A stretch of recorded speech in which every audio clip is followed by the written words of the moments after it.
téléspectateurs yi safooti ànd ak ñun ci seen bloc d'information La Totale yegg si leen nag jàmm ci waxtaanu tey jile démb ñëpp a ngi ko doon teewlu ndax mu nekk loo xam ne ñu bëri ñoo ko doon xaar ndax ba ñu tàmbalee mbir yi ñaar fukki fan ak juróom-ñaar ci weeru février ngir installé kiiti Ahmed Aïdara mu nekk léegi maire bu ville bu Guédiawaye taxawal liy jëm ci bureau municipal bi nekkoon na ay jafe-jafe ndax li ko waraloon mooy ñenn ñi àndoon ak moom nee na ñooñu dañ ko war ñi nekk ci beneen boor bi ñu mën leen woowe kujj gi léegi ndax waa Benno Bokk Yaakaar ñoom dañ leen daan ci élection yi foofee ca Guédiawaye ñoom am ab beneen taxawaay boo xam ne dafa tax ba léegi ñoom ñoo ëpp sax doole ci biir conseil municipal boobee loolee ndax nekkul ab anomalie ci mbir yi texte yi nuñ ko bindee ci acte 3 décentralisation wala ci code des collectivités territoriales est-ce que amul ay coppite ñu fi war a def wala jeu démocratique bi moo demee noonu maire bi nan la war a mën a def ba def liggéeyam ci ni mu waree te du am ay jafe-jafe ak ñiiti équipe municipale boobee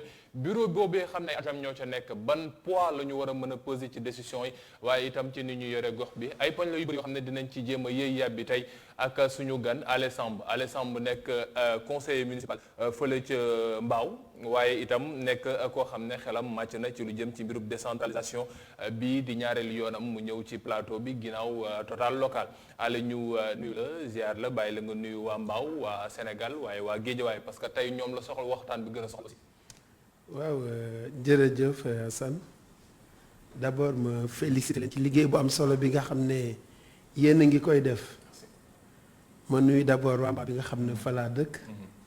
plus particulièrement Kam nga xam ne foofu laa bokk fa laa yow di rafetlu élection yi de façon générale apaisement bi nga xam ne am na ci te loolu su amee nag nañu féliciter tous les acteurs parce que jàmm li ñu gënoon soxla ci élection yi jàmm ci la bokk yaa ko tudd ne Guédiawaye occasion la aussi ñu féliciter le maire Ahmed Aïdara pour son courage ak taxawaay moo ko am ma tax mu am li mu am donc nañ ko ci ñaanal rek mu nekk réussite parce que su réussiré c'est pour le bien de Guédiawaye di encourager aussi son challenger le maire Aliou Sall mi xam ne moo nekkoon maire sortant bi yéen ci Mbao mi ngeen doon xëccoo kii nekk léegi ministre moom moo mujj jël raw gàddu gi di Abdou Karim Sall moom mi ministre de l'environnement léegi mooy maire Mbao Omar après xam naa ne dinañu wax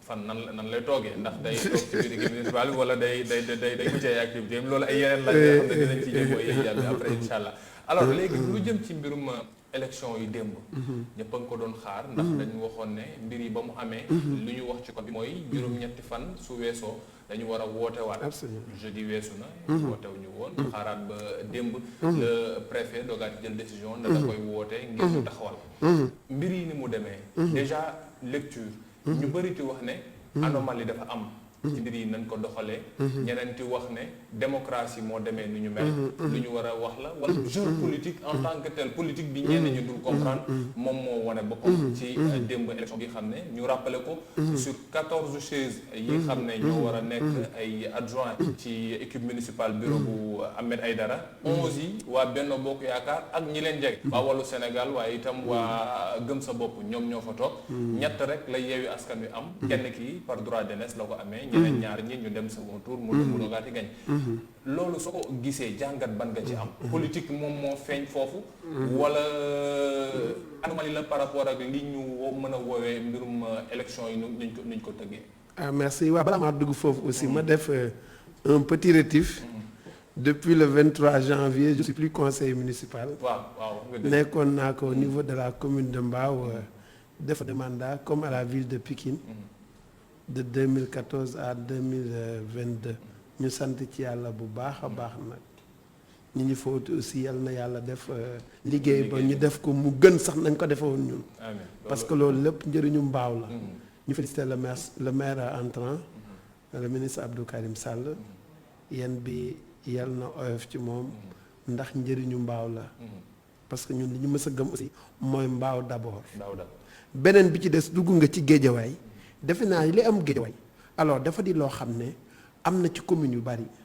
mais plus particulièrement les villes les conseils départementaux parce que loolu aussi système électoral bi moo ko waral bi ñu ko li taxoon ñu indi loolu mooy pour régler problème parce que liste yi daan am le maire était élu au suffrage indirect kon mënoon nga nekk de liste majoritaire porter le combat en premier chef dem ba après ñu gagner ka nekkoon dernier de la liste sax mën ko xëccoo ak yow am toutes les chances am des chances pour gagner la. pour gagner nekk maire.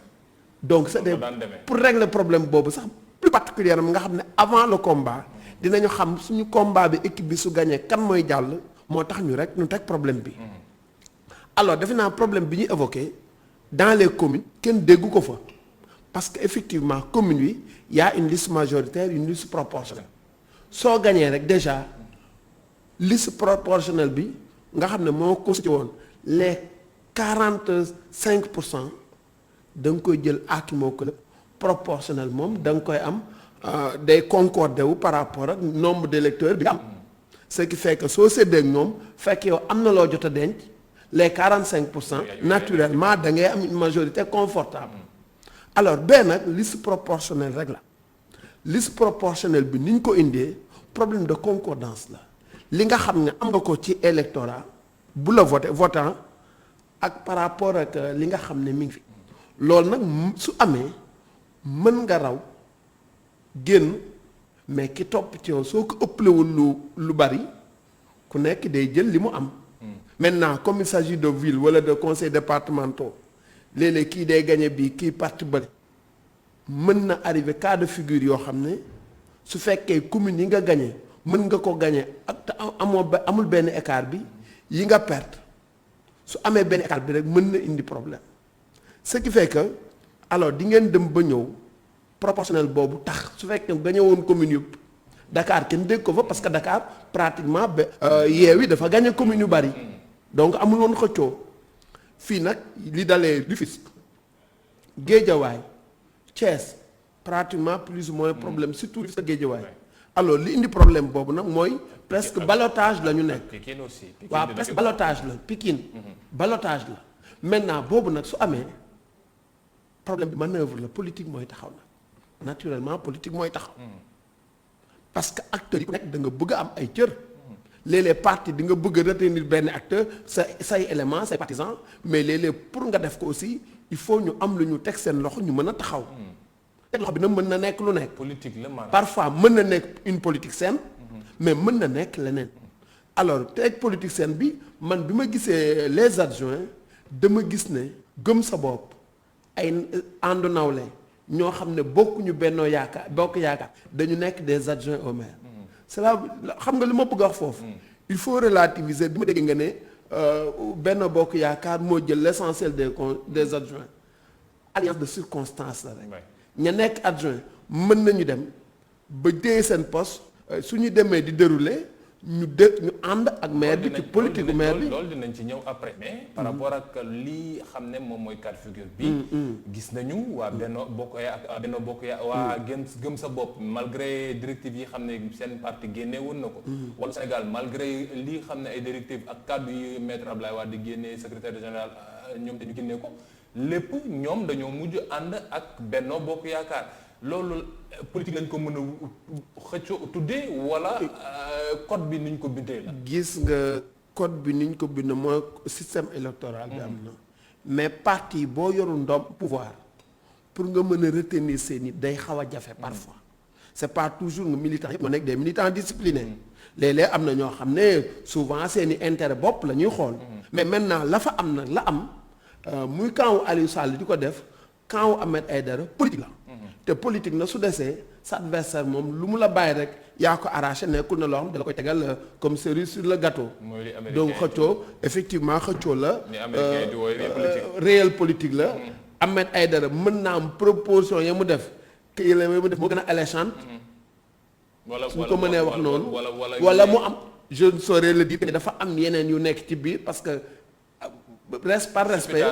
par respect mënuma jàpp ne nit mën na dem ba envergure benn bi def yenn yi yoo xam ne ay pratique malsaine la pour mën a am dara yaakaaruma ko de toute façon ñemewuma koo accuser nit te awma ci dara moo làqatu ci ginnaaw loolee waaye itam vote yi nu mu demee ndax nekkul loo xam ne war nañ ko mën a xoolaat ci biir conseil municipaux yi ku nekk poste ba ngay toog waaye itam mbir yi léegi ban poids la kiiti maire bi war a am léegi ci localité am dëgg la moom moo nekk ki nekk ci kaw signature bi moom moo ko yore waaye est-ce que mën na def dara te ñii ci bureau bi mënu cee ànd ak moom conseil bi est-ce que dina amati taxawaay boo xam ne kiiti Aliou Sall wala Ahmed Aïdara li mu bëgg ñoom ñaar mu nar a ab frottement loolu yëpp ay poñ la yoo xam ne incha allah dinañ ci yàbbi ci ñaareelu poñ sunu bloc d'information la totale mu fàttali ñoo ngi am mbégte dalal ci plateau bi Alé Samb moom xam-xamam màcc ci lu jëm ci mbirum décentralisation mu nekkoon ci ay jamono ni mu ko fàttalee conseil municipal ca Pikine waaye itam ca Mbao mbokk yi léegi-léegi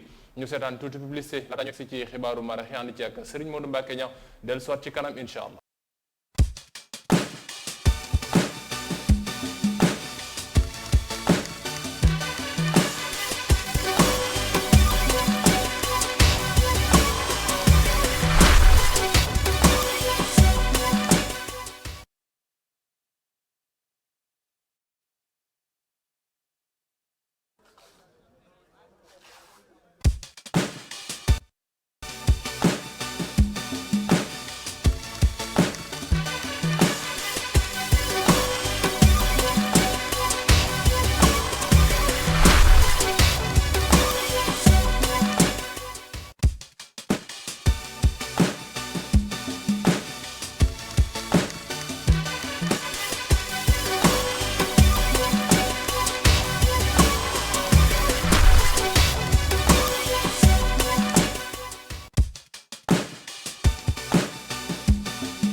yegg si mbokk yi ci ñaar ba seen bloc d'information la totale mu fàttali ni ñoo ngi am mbégte dalal ci plateau bi Alé Samb xelam màcc lu jëm ci mbirum décentralisation bu nekkoon fi ay jamono lii ci conseil municipal ca Mbao waaye itam ca ville bu Pikine Alé Samb ba ñu jeexal ñoo ngi doon waxtaan ci nombre d'adjoints yi mbir yi nu mu demee démb waaye léegi dañu war a waxtaanee ci importance mbir yi na mu demee d'accord nañu léegi ñi xam ne ñooy waa Yewwi dañoo nar a nekk minorité ci biir bureau municipal bi suñu xoolee en quelque sorte lii xam ne chiffres yi moom la génne wante bureau municipal boobee maanaam 14 adjoints yi ak kiiti maire bi muy 15 su fekkee ne ñooñu dañ leen jël ban poids la ñu war a mën a am ci gestion wu maire bi waaye itam ci décision yu war a mën a jël est-ce que am na loo xam ne mën nañ ko def ba mën a yàqal maire bi liggéeyam wala ñoom consultation rek lañ fi newee balaa maa ñëw ci foofu man dama bëggoon def ay propositions par rapport ak modération du maire des adjoints alors désarticulation dafa am foofu man damay proposer que le maire comme les adjoints soient élus au suffrage direct. maanaam ni ñuy tabbee maire bi. nañ ko tabbee les adjoints. parce que ni mu mbir mi di demee tout donne l'impression que le maire n'est plus responsable devant le conseil municipal. Alors que le conseil municipal benn ci ay vocation bokk na ji contrôler l'action du maire. ab xeetu parlement la. voilà mais ni ñu koy defee su fekkee ne les adjoints nee lañ leen fale day mel ni ñu fale le maire moo gën a dëgër ne ñu fale les adjoints au maire. alors que vraiment ñoom ñëpp comme que c'est le bureau municipal. ñoom ñëpp ni ñu leen fale ñoo waroon nekk benn. kon maanaam ñu jox leen même gëdd bi. mu bañ a nekk loo xam ne ñii dañuy nekk lu facultatif rek. wala ñu def ko prorata parti au lieu ñu dem ba nga xam dañu voter maire ba pare après moom ay combinaison politique politicienne mën nañoo def ba nga xam ne organisation politique bu nekk parti ou coalition bu nekk li muy am ko ci conseil ci adjoint au maire mi ngi ak position mi ngi correspondre ak électorat bi nga xam ne. moom la am ci élection yi. defe naa loolu problème bi day yëpp dañ koy régler épisode Guédiawaye bi kon du ñu xam lu mel noonu. mais nag li am. mën nañ ko positiver parfois même si il faut beaucoup nuancer. mooy le maire li mu daan nekk day nekk koo xam ne c'est l'élément fort. c'est le seul exécutif. c'est l'élément fort détenteur absolu du pouvoir au niveau du conseil municipal. léegi mu abusé wul woon ci. alors su fekkee nag y a une opposition forte wala nga xam ne lii rôle am mooy mission première bokk na ci contrôler l'action du maire. su fekkee loolu am na doole rek dina tax maire bi du abuser wu pour mën a def yenn yi. lépp lu muy def di proposer au conseil municipal au bureau municipal dina nekk loo xam ne dina méngóog bëgg njëriñu askan wi. ñooñu daakaar naa ni dans ce cas waxuma ñëpp mais ñu ci ëpp nañu responsable pour accompagner loolu. En tout cas au niveau de Mbao dund nañu expérience boobu. Le maire Abdoulaye Pouye que je salue au passage benn moment dans le conseil municipal ñi nga xam ne ñoo àndoon ak moom ay nitu boppam ci politique. minorité la ñu woon. amatul 13 la ñu woon 14 sur 70 conseils.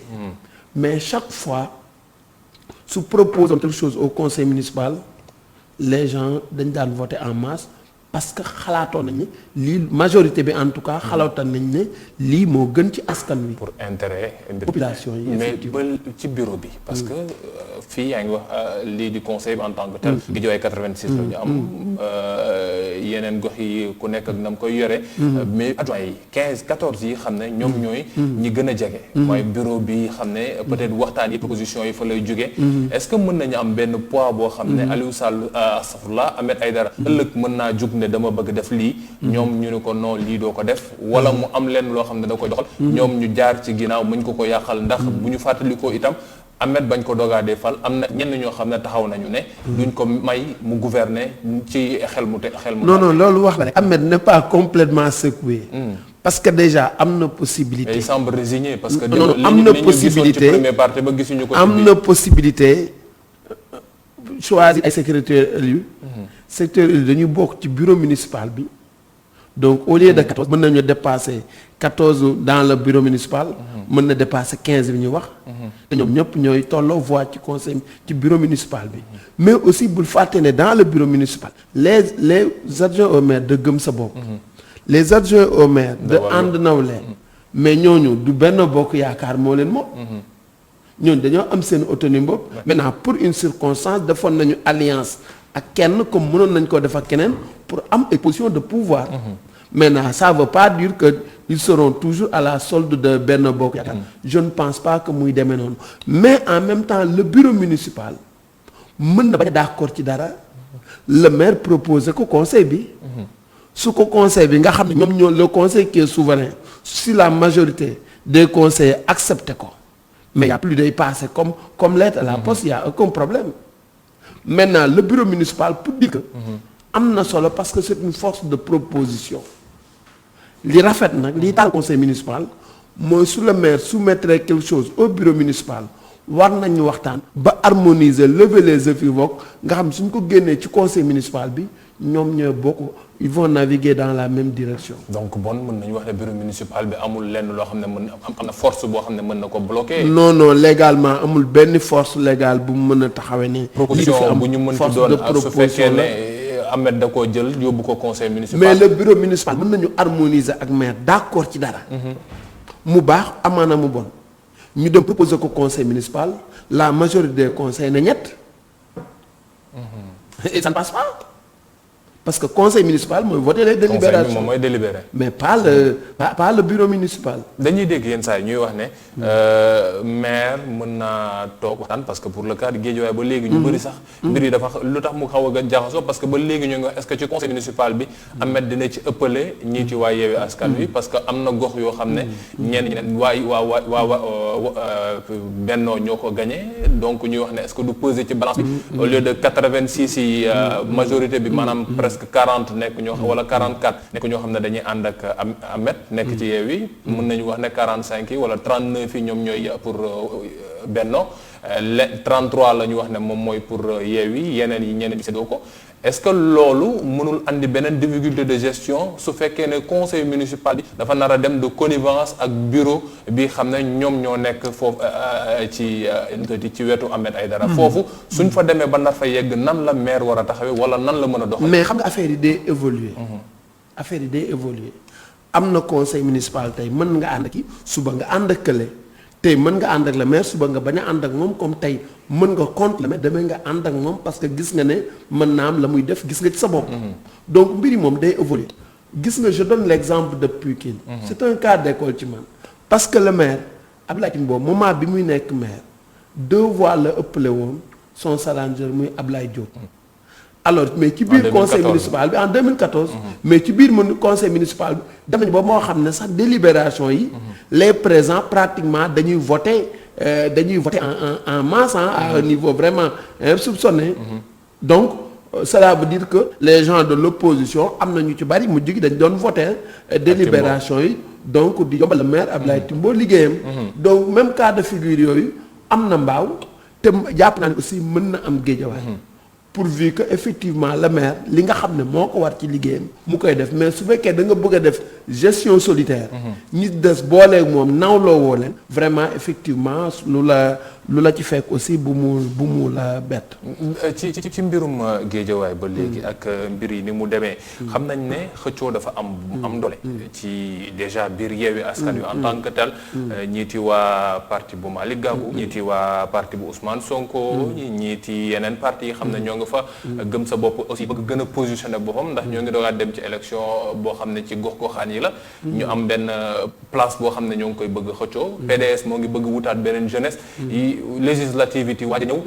est-ce que ci doxalinu mairie bi mënul am ay jeux politico-politiciens yoo xam ne mën naa tax ba liiti waaye bennoo peut-être li ñu jàppee woon na force la mën naa doon faiblesse ci ñoom ñëpp a dem wuti ji fële. en tout cas li ma mën a wax mooy dans les zones d'agglomération mooy Thiès ville Dakar toute la région Dakar pratiquement zone yooyu Mbacké Touba côté yooyu soo dee xool opposition bi Yewwi principalement dafa am jéego yu am solo yu mu fa teg gën a renforcer seen pouvoir parce que ñu ngi gérer ay municipalités donc naturellement daf leen di gën a may doole loolu nag mais teewul la ca des nag ñoom ku ci nekk dañuy toll ci recomposition politique c'est là où la position de Wallu reste intéressante parce que tey le président Macky Sall est obligé de courir derrière Wallu Sénégal comme Yewwi